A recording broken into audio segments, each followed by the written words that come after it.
welcome to this week's vlog. It's gonna be a Q&A that I have been holding out since December. I'm so sorry. You guys, a lot has been going on with me at work. So while I do this Q&A, I'm going to get ready for bed. Gonna be very honest, I don't do this much to get ready for bed. But for the purpose of this video, we're gonna do a whole face mask. The first question I was asked was, how do I stay grounded and how do I respond to negative people?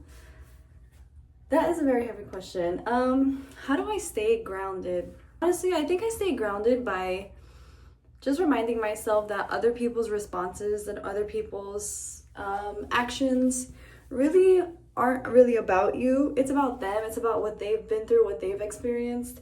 It takes a lot to remember that other people are having their own experience at the same time, and sometimes while we're paying attention to our journey, we forget to remember that other people have their own perspective, and our ego can get in the way of that. But I pretty much just try to stay grounded by remembering we're all going through a journey. Your parents, your grandma, like the baby that you just had is going through its own journey. So I try to be empathetic, understanding, and just go with the flow in that nature. To stay grounded, I guess I would say I just practice awareness. I practice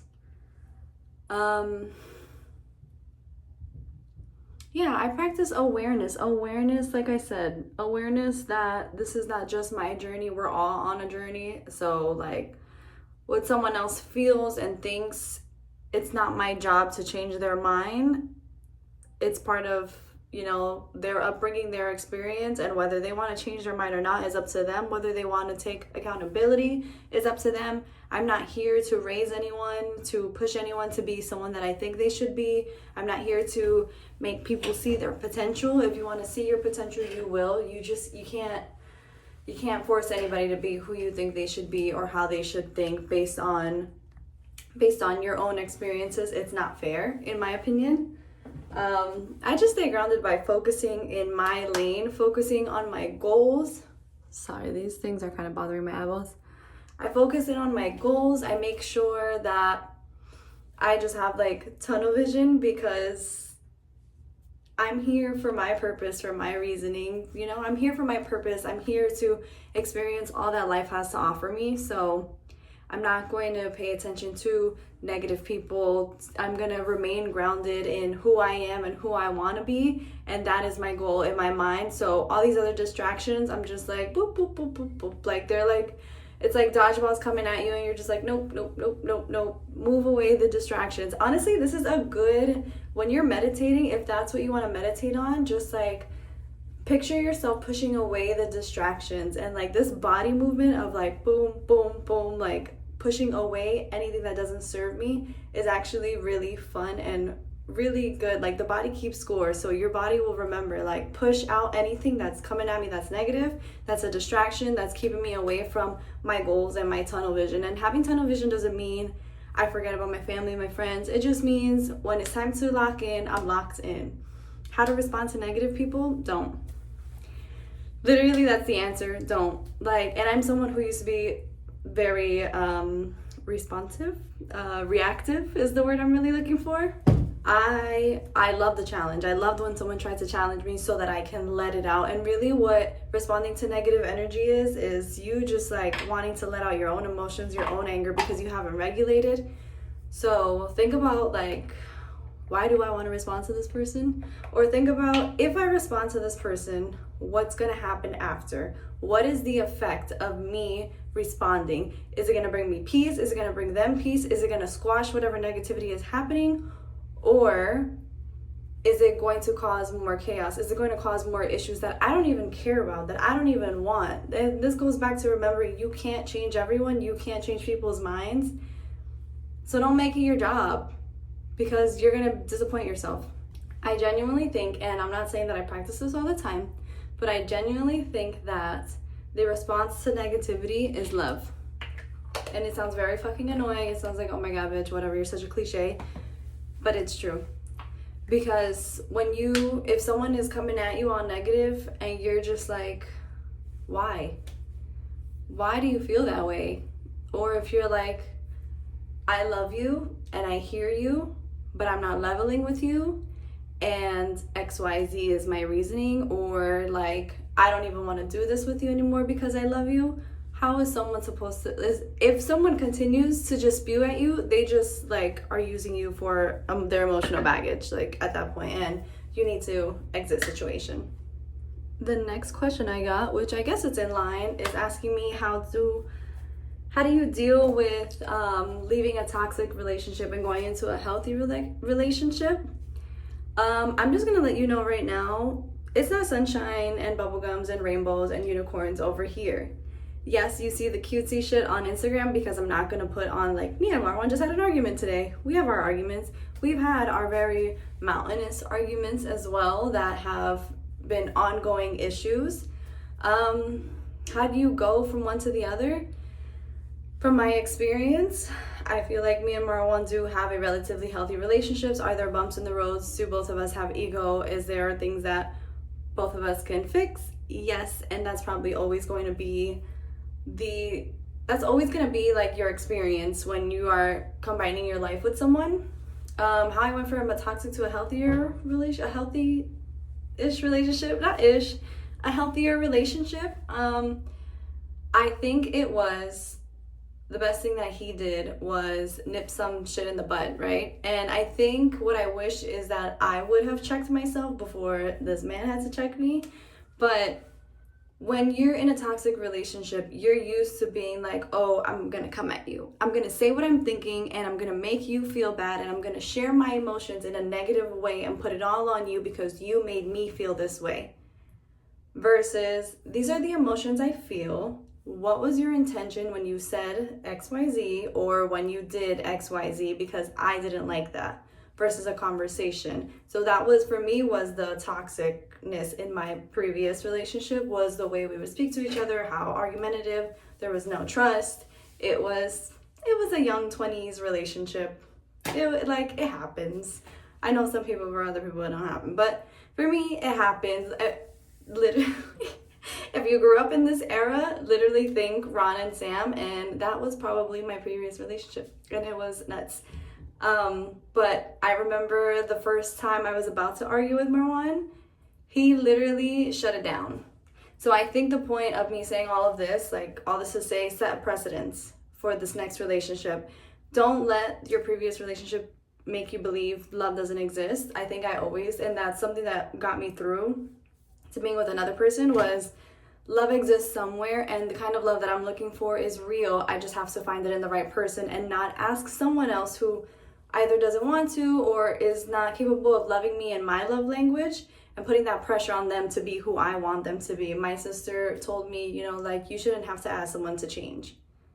And that was really good advice. It was sound advice, and it was true, and I sort of hold that with me whenever, if we are in a disagreement, I'm like, am I trying to change him, or is this something that we can compromise on? And that sort of helps us find the way to the solution to the argument. So I think it's really setting a precedence for yourself as well, of what will I allow, what can I accept, what should I, compromise on, what can I ask to be compromised on, what feels aligned with me. And once you have that blueprint for yourself, it has to come out in every other relationship in your life. It has to be with your parents, it has to be with your friends, it has to be with like your coworkers. Like, you can't just be like, oh, in my relationship I expect respect, but then your parents kind of call you out on your name and you let that shit go, instead of being like, hey, I'm an adult, this is not how I communicate. That's what I think is what has helped me navigate this relationship that I'm in now. This next question is so cute and funny. It says, how do you find balance between being a girl, having a very demanding career, having a relationship, keeping your apartment clean, what's the rest of it? Having side projects? Girl, I don't know if I make it look like I have balance, but a bitch is just balancing on a thread. Like, I am just moving. You know how when you're riding a bike, if you start to slow down and start to whatever, you start to weeble wobble? For me, I'm just like, tunnel vision, go. Like, one day I will not be here. One day this will cease to exist. So for me, that's sort of what, I know it's a little morbid, but that's kind of what keeps me going, is knowing that, like, I'm 28 years old. Sometimes people speak about it like, oh, in your 20s, you know, you have your whole life ahead of you. And then you start to reach 30 and like, people will be like, the narrative will change to like, you have the rest of your life. Like, I still got my whole life ahead of me. Hold on. Like, what do you mean? I just do every day. Like something, I just like try to keep on moving forward, I guess to say. My apartment is clean maybe 4 out of the 7 days a week. It's also about not being harsh on yourself. Whatever you find is balanced to you is what you should go by. It shouldn't be like, oh, I need to have my apartment clean all the time. Sometimes when I'm doing videos, this section is the only section in my apartment that is clean. Like, I'm not gonna let y'all see me messy. So it's just like, don't believe everything you see on Instagram, right? What they say, or on YouTube, or anything, like, because most likely the creator just cleaned that corner for you for perception. My work that's demanding, I think I've also learned to pay attention to my body, and when I have a surge of energy, I'm doing everything. When I know that my energy is depleting, I'm doing the most important things. When I know I am going to only have 20% to give today, I'm probably just gonna work and chill, meaning I'm gonna work once I'm done working, and I give myself a time to stop because my job is very much around the clock. But even so, I gotta set up a boundary. So it's boundaries, I guess, boundaries and balance, 2Bs, BB, boundaries and balance. That is what helps, well, boundaries is what helps keep you balanced, really. Knowing yourself, knowing when I'm tired, that's it. I'm not gonna give more than I can. And it's not that I'm not gonna give more than I can because I'm tired and I'm lazy and I just wanna go to sleep. It's, I cannot pour into my dreams, into my goals, into my relationship, into my apartment, into anything if I'm not good. So it starts with you knowing your bandwidth and what you can handle. And when your body is telling you, rest, I need you to rest, even Jesus rest. If you think you are better than Jesus, that's a conversation between you and God. I don't know what to tell you. But even Jesus had to rest. So please rest. Rest. It's okay. Like, let yourself decompress. Do whatever it is that brings you joy. Like, let me just tell you, sometimes I love to watch, not sometimes, most times actually, to decompress. I know there's like all those things that are like, watching TV is not a decompression, it does this to your brain, blah, blah, blah. Anyways, for me, I like to watch trash reality TV shows especially from like my teenagehood. So like I was rewatching the other day to decompress, to just sort of give myself like a serotonin boost. I rewatched Jersey Shore episodes, stupid Jersey Shore episodes. I made brownies and I had water in a wine glass. Like that was my way of giving myself a little day of self-care, of like, good job, girl. You deserve this. You deserve just 24 hours of nothingness. Your apartment is clean, your dog is fed, everyone is safe and sound. Like, here's a treat for you. And I just kicked my feet up and just enjoyed my evening watching trash TV, laughing my ass off by myself, literally thinking about, oh my God, I was in high school, and then like journaling about that, like how this is so funny to me. Of course, stuff that has happened on that TV show is not so funny, but it was my way of telling myself, I love you, have fun, enjoy, kick your feet up, you deserve it. Ooh, someone asked me, where do I get my hustle from? Where do I get my hustle from? Wouldn't you like to know? Let me think about this. Oh, this is that, like, of course, the giant face mask thing that everybody does now, that you wear for like 8 hours. So we're gonna do that. Damn, should I in this video? Anyways, back to the question. Where do I get my hustle from? I guess the way that I grew up. I grew up middle class. Some years lower middle class because things had happened, almost lost a house, you know, parents going through what they're going through. Friendly reminder, it's your parents' first time being alive too, so they are like, your mom's just a girl. Your mom is just a girl. That one hits, huh? That your mom is just a girl and she's trying her best. Your dad is just a guy, he's trying his best. He's just a chill guy and his hands in his pockets. He doesn't know. Teenage me probably needed that advice because I was not that nice, but hopefully I'm nicer now to my dad. So I get my hustle just from like my dad telling me like, you can do whatever that you want. And if you know my dad, you know that's how he speaks. You can do whatever the F you want to do. Do something that makes money. Do something that will take you around the world. Like, these are things that he would say to me, right? And for him, that would be like, be an accountant, be a this, be a that. Like, one of those kinds of services, something that was not tangible, something that was achievable is how I took it, is like, be something that's achievable. But I knew I was too like creative of a person, visual of a person to just sit at a desk, and like I didn't want that. Or even if they were gonna send me to this country to go do work, like I didn't want that. I didn't want to be crunching numbers. I didn't want to be at a desk. Like, I knew I wanted more and I didn't know how to get there. I didn't know what it would be. I used to think that I wanted to be a model, tried that, did not like it. Oh my God.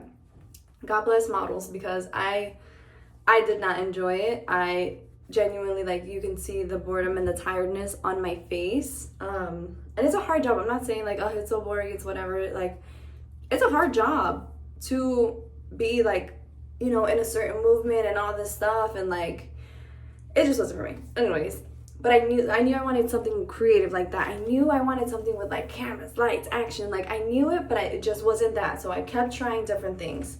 I tried having my own business. I did network marketing sales.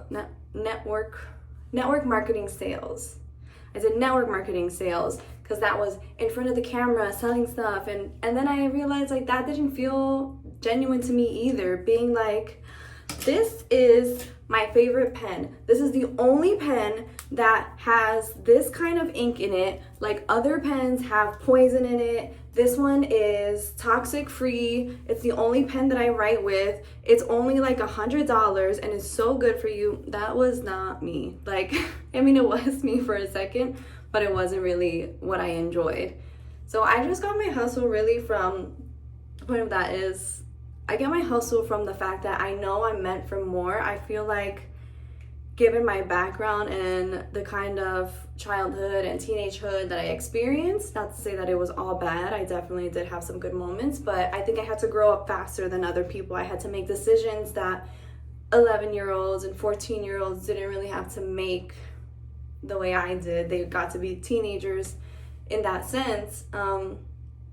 And I always just wanted more for my family, for myself. Like, I knew that my parents were trying the best that they could with what they were given, with what life has dealt them. So I just felt like I want to be able to give not only younger, like, I think of little me and how I used to watch like Lizzie McGuire and That's So Raven, and they had these big houses and all these things, and maybe it seems materialistic, but like, they had a big house, they had a backyard, which I did have that too, but in a different way.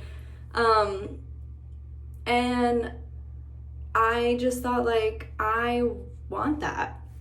There's a certain life that I see for myself that is comfortable, that's happy, that's traveling, that's just like enjoying life and doing things out of love, out of fun, like love and fun. That is what literally my career entails, is helping people have fun, make memories, and in their most loving moments. And I get to do that. Is it hard work? Of course. Is it annoying when I have to call like 50 photographers and 30 videographers and make a list, and I have to call makeup and I have to vet this person, I have to make these appointments? Of course it is annoying, but it gives me the freedom to like have laughter and joy in my job. Like, that's literally my career, is laughter and joy and memory making. And I'm grateful for it. And I think now that I'm at that place, my hustle energy is kind of like, okay, we're here. We're not like at the end though. So now the goal isn't just to hustle and to make a whole shit ton of money. Now the goal is like, now it's to make a name for myself for generations to come. And how am I gonna do that? So it's just like always having a goal, always having something else to look forward to, because things don't stop just because you meet a milestone, just because you meet one goal. It's just life is ongoing until it's not. Another question that I got was about me and Marwan. Did you and Marwan ever have issues with your backgrounds, being that he's Muslim, non-Latino?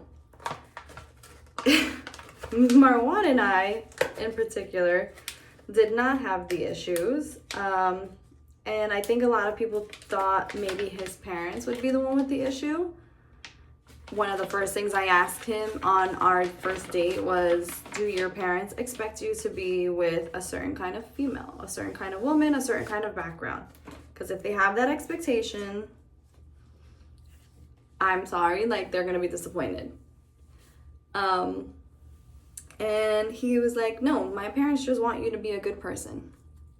And that was amazing. And he did not lie.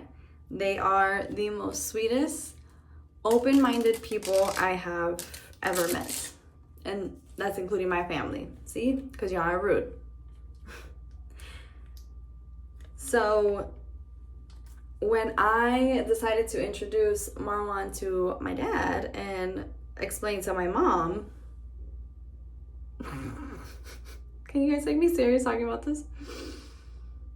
I'm so cold. Anyways, so I told my mom that I'm dating an Egyptian. She said, oh, in Egypt, what's like their religion? Like, what does he believe in? What are their beliefs? What are their backgrounds? Like, you know, and so I told her, I'm like, oh, he's Muslim, but you know me, like, can't be told what to do, so no one said I'm converting tomorrow anyways. If I wanted to, I would, but I didn't know this man. I wasn't just gonna convert for him. So yeah, so that was that. He didn't pressure me to be any kind of way, be anyone but me, and just be a good person, which was super sweet. Now, my father, on the other hand, I don't know if many of you know this, I grew up with my dad. I lived with my father is what I mean, just me and my dad. And when I told him, wait, did I do this backwards? I don't know.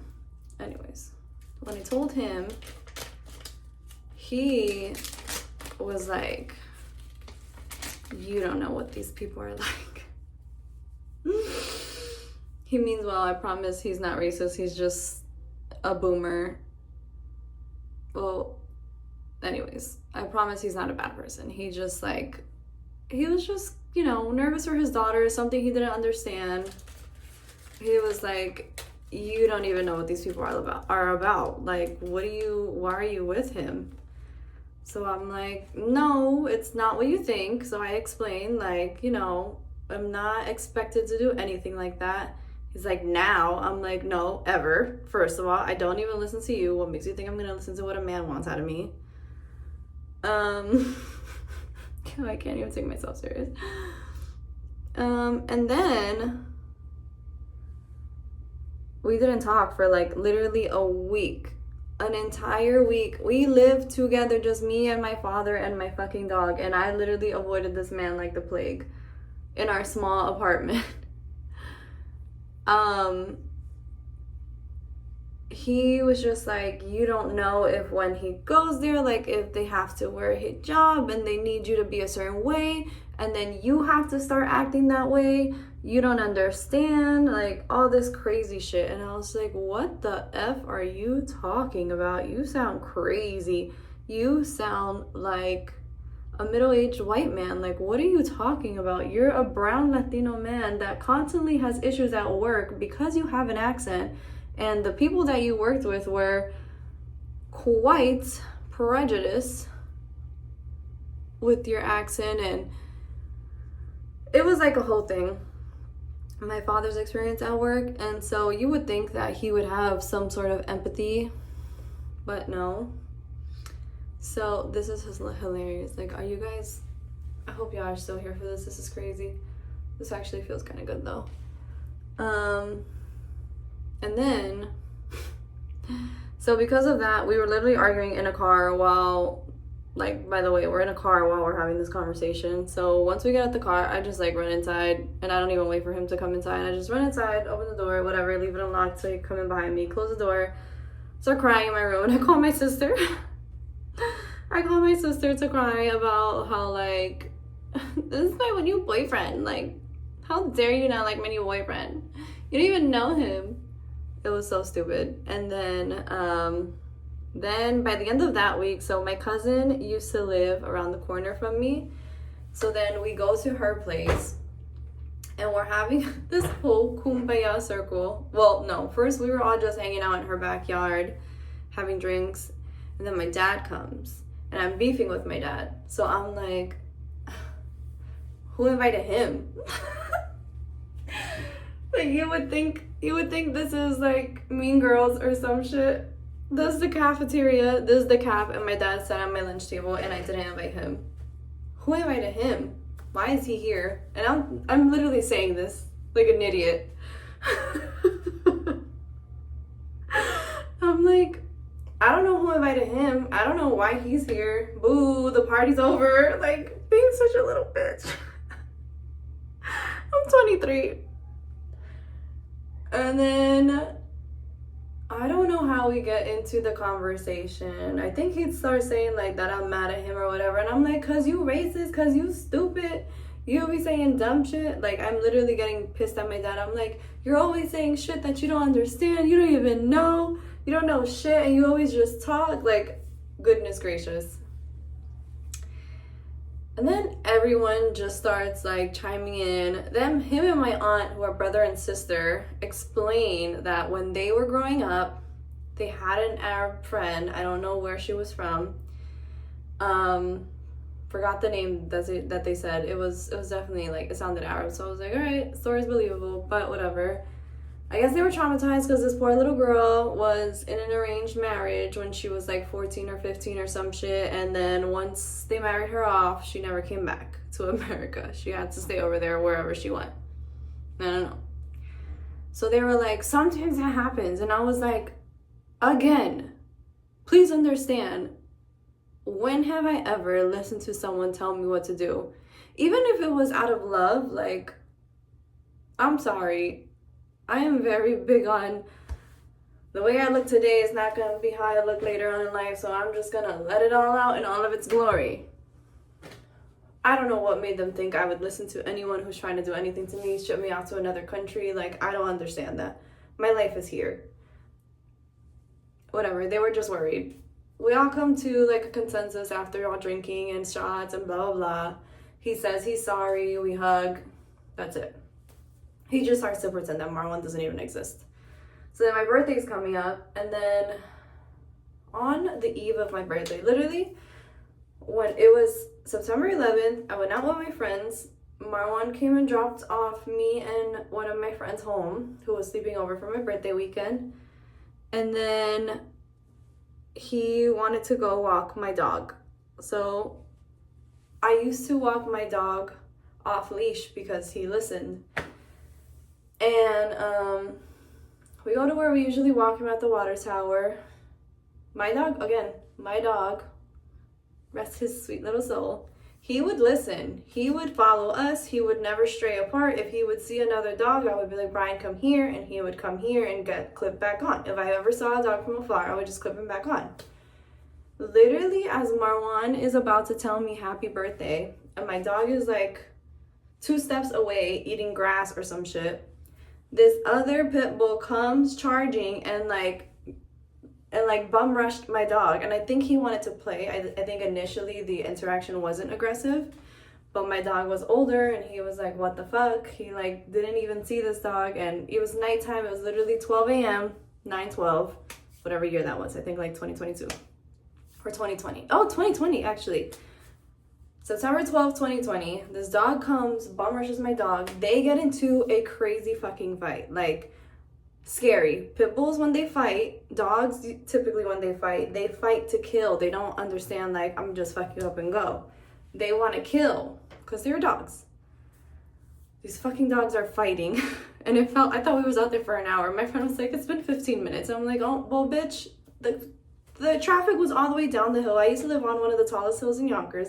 The traffic was literally backed up because we were in the middle of the street trying to separate these dogs. My neighbors came outside. They knew my dog. Nobody knew whose dog that was. It was insanity. We end up, my dog squared up with these dogs, beat them up, but my dog also got messed up. And we had to take him to the 24-hour hospital, and they literally had to do surgery on my dog. We literally waited in that parking lot for 8 hours on the eve of my birthday. Marwan, my best friend, and me slept in her car. Thank God it was a big car. Slept in her car, waited for my dog for 8 hours to come out of surgery. And when I went home, Marwan was there, whatever. My dad was like, thank you for taking her, blah, blah, blah. And like, my dad had not even met Marwan yet. We had argued. That happened. This was his first time interacting with Marwan. Was literally Marwan saving my dog's life because he was fighting the dogs with my dog, trying to get him off. He literally carried my dog home, like, or we let my dog walk, but then he like picked him up because he kind of collapsed a little bit. We let my dog literally walk himself home, like out of adrenaline rush, and then my dog just like collapsed from all his gashes. And then he had to like pick him up and bring him downstairs. It was to put him in the car. Like, it was insanity. It was so craziness. There was blood everywhere. It was sick. So then the next day when we come home and whatever, and we're telling, like, I think my friend mentions it. She's like, yeah, and you know, Marwan like drove us there, or no, he didn't. No, he was sat in the front just to be with us. She was like, yeah, he was there the whole time. And my dad was like, he was there, he never left. And I think he was impressed by that. So that's when he turned over a new leaf.